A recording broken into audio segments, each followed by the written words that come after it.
Dear Boomers, when I had my abortion, abortion was illegal in the state of Pennsylvania. I had to go to New York City to get that abortion. Didn't have any money. It was legal there, so it was a safe procedure. Um, a few years before, if I would have had to have an abortion, it would have been a back alley abortion where the procedures were completely unsafe.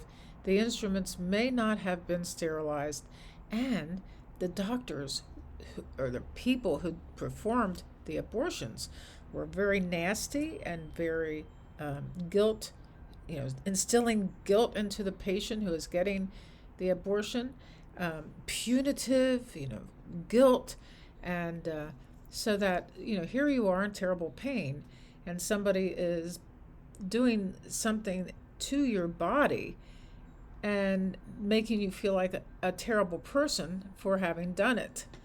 If Trump wins, we will go back to the days of unsafe, potentially lethal, and illegal abortions. When I became a nurse, often I would be counseling women who wanted to get an abortion. They had to go through a process where we would talk to them. One woman in particular was Hispanic, and she did not believe in abortion. She was raised not to believe in it, and she felt that if she would tell anybody, like her parents, that she would be disowned. And what occurred to me at the time, and I think this probably is true of many people, you don't believe, in this case, you don't believe in abortion until you have to have one. She didn't feel like she could raise a child at that time. She didn't feel like she had the money to raise the child at that time. She was petrified that we would somehow go out and tell people about her predicament, and I reassured her that that was not going to happen. It is so amazing to me. So this is the whole thing about abortion as an example. You don't believe in it until you have to get one. And there might be the reason to get one would be a variety of reasons. But this young lady was very vulnerable to total suffering, and she was suffering. When my dad was recovering from a surgery and was coming out of anesthesia, he told me that he had gotten a girl pregnant before he married my mother, and she had an abortion. And it was, I don't think he would have told me this if he hadn't been under, anesthesia or maybe some kind of truth serum. But he was very upset telling me this. It kind of ruined his life in a way, and he had to tell he was the youngest with four sisters that were older than him. I think he had to get some help from them to pay for this abortion. And then, this would have been at the end of 1920s. So people were suffering all through the ages who got pregnant and didn't want to keep the baby. Not, until it happens to you, you just don't know what it's like.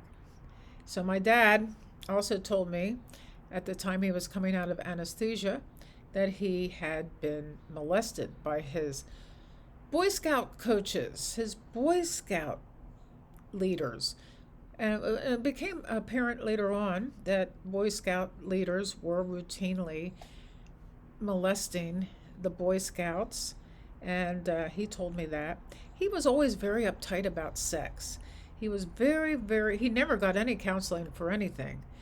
But, and my mother knew about all of this, and she had a weird kind of judgmental attitude towards him, as if he was less than for having had all of these experiences. It's a generation too. The generation of my parents was such that they were very progressive people. And it was no small wonder that my father was very interested in becoming the treasurer for Planned Parenthood. He loved Planned Parenthood, and he believed in their mission, which really is providing birth control to young girls so they don't get pregnant. It's birth control is not 100%, and to think that your birth control is going to prevent you from a pregnancy is usually true, but not always true. Um, but my father telling me this stuff was a bonding experience. I'll never forget how we both felt after he told me. It was almost like I felt like I had taken the role of a minister or a priest to listen to these stories that he told. Um, and it bonded us in a humanitarian way. I felt like our humanity became closer. And my father, after my mother's death, became my best friend. We would talk on the phone at least once a day, and I would call him with insights. And I do remember, because my mother had passed, and I understood that there is an impermanence about life. Before that, I didn't think I thought she would get over her stroke. I thought she would get over her depression. And of course, in those days, 1987, there was no medicine for depression.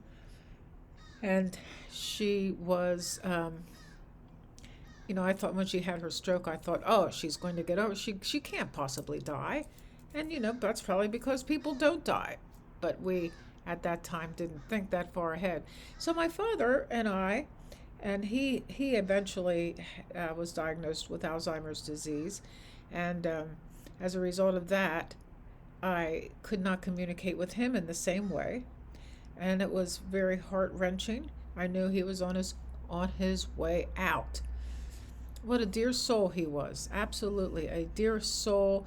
My father would open doors for every woman ahead of him or behind him. And in those days, men, if you were a man walking down the street with a woman, and my father would walk on the outside of me, let's just say me, in case somebody would be throwing water or throwing debris out of a window above where we were walking. Even though we had gotten into the age where that wasn't happening as much, he was such a gentleman, and he all the women, my mother's friends, just loved my father. He was a gentle man. He was a gentleman. He I can't think of everything he would do to take care of women. He took care of women, and that I do completely revere in a man. A man who loves women is a wonderful thing, and we are not seeing this in today's political arena. The men who are running for president, are very, very disrespectful, hateful, and disgusting towards women. So, Trump might call Kamala disgusting, and he actually called her a piece of garbage. But when people start calling other people names, you are projecting your self-image onto that other person. So, making abortion illegal completely obliterates our freedom to have a body that I can call mine. It's my body. Nobody else's body. Not even if I had a husband. Not even my husband. Not the priest. Certainly not the government. Certainly not the Republicans or the Democrats, but we don't have to worry about them because they believe in the freedom of autonomy of our bodies. Now, this is what I was talking about yesterday. We have to understand that freedom is at the heart of American democracy. To have our freedoms taken away, and in this case, as women, this is not acceptable. Not acceptable. And my whole career as a nurse was with women and children and helping women stay stabilized in themselves and and accepting whatever it was that they chose to do with their bodies. Because all through these videos. And with my discussion the other day with Bruce Furtman, that was the whole point of his therapy of movement and walking, has to do with total um, respect for the body, listening to the body.